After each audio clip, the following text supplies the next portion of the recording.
Hello दोस्तों, तो अब हम डिस्कस करने वाले हैं इक्विलिब्रियम चैप्टर का क्वेश्चन नंबर 1, जिसमें देख लेते हैं हमें क्या गिवन है। So there is a liquid which is in equilibrium with its vapor in a sealed container at a fixed temperature।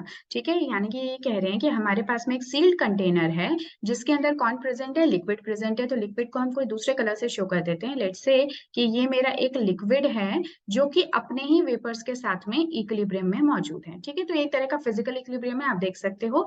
और यहाँ पे क्या है, टेम्परेचर फिक्स है पूरी तरह से।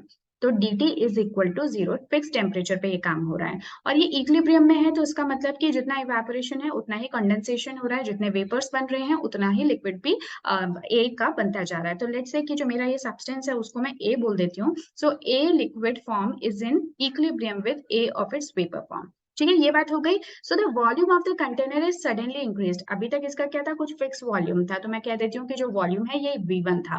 बट अब हमने क्या किया कि अब हमने जो इसका वॉल्यूम है ना वो कुछ थोड़ा सा इंक्रीज कर दिया। तो अब हमने V1 से इसको क्या कर दिया, V2 कर दिया, यानी कि हमने कुछ और डेल्टा V यहाँ पे एक्स्ट्रा ऐड कर दिया। Initially this was just V1। अब ये जो कंप्लीट है वो किसके इक्वल हो गया, V2 के इक्वल हो गया।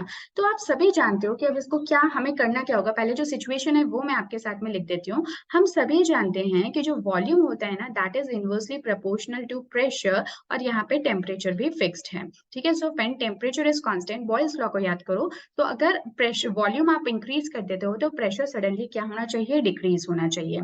अब अगर मैं आपसे ये पूछूं कि ये जो ए सब्सटेंसेस की लिक्विड फॉर्म और वेपर फॉर्म में आपको क्या लगता है कि प्रेशर किधर ज्यादा होगा। तो आप सभी जानते हो कि जो वेपर फॉर्म होती है ना, यानी जो गैशियस पार्टिकल्स होते हैं, दे क्रिएट प्रेशर। तो ये जो रीजन है ये ऑलरेडी हाई प्रेशर रीजन है because of the gaseous particles, और ये लो प्रेशर रीजन है। राइट, तो पहले तो यहाँ पे प्रेशर ज्यादा था और यहाँ पे प्रेशर कम था। बट अब क्योंकि हमने वॉल्यूम बढ़ा दिया है तो प्रेशर जो है वो कम हो चुका है। प्रेशर कम हो चुका है, इसका मतलब अब देयर इज अ नीड कि प्रेशर को बढ़ाया जाए। और प्रेशर को बढ़ाना, पहले ये V1 था, अब हम V2, यानी कि वॉल्यूम जब बढ़ गया तो प्रेशर क्या हो गया, प्रेशर आपका कम हो गया। ठीक है, तो हम क्या कह सकते हैं, वॉल्यूम तो यहाँ पे बढ़ रहा था बट प्रेशर यहाँ पे कम हो रहा था। तो देयर इज अ रिक्वायरमेंट की बैलेंस को बनाए रखने के लिए, इक्विलिब्रियम को वापस से अटेन करने के लिए फिर से कुछ ऐसा किया जाए कि प्रेशर बढ़ जाए।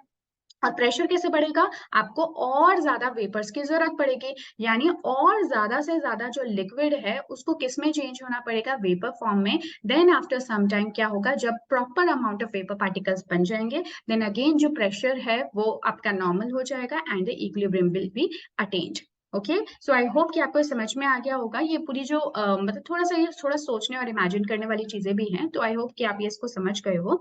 So as per the question A, so what is the initial effect of change on vapor pressure? तो हुआ क्या, वेपर प्रेशर क्या हुआ, कम हुआ, है ना।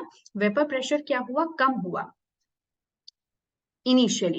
Now, how does the rate of evaporation and the condensation change initially? अब क्योंकि वेपर प्रेशर जो है वो कम हो रहा था, तो उसकी वजह से होगा क्या कि जो इवेपोरेशन रेट है वो बढ़ जाएगी और कंडेंसेशन रेट जो है वो कम हो जाएगी। ठीक है, हमसे पहले वेपर प्रेशर का इफेक्ट पूछा है, तो क्योंकि हम क्या देख रहे हैं कि जो प्रेशर है वो इनिशियली तो कम हुआ है, but in order to maintain the equilibrium बाद में, ताकि प्रेशर और इंक्रीज किया जा सके, इसलिए होगा क्या, इवेपोरेशन की रेट बढ़ जाएगी और कंडेंसेशन की रेट जो है वो कम हो जाएगी।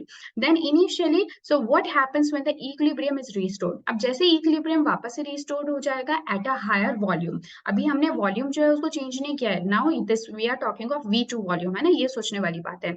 तो V2 वॉल्यूम पर ही जब इक्विलिब्रियम वापस से रिस्टोर हो जाएगा तो फाइनल प्रेशर का क्या होगा, कुछ नहीं होगा, जो आपका वेपर प्रेशर इनिशियल था वही आपका वेपर प्रेशर फाइनल हो जाएगा। यानी वापस से क्या हुआ, इक्विलिब्रियम अटेन हो गया, इक्विलिब्रियम अचीव हो गया।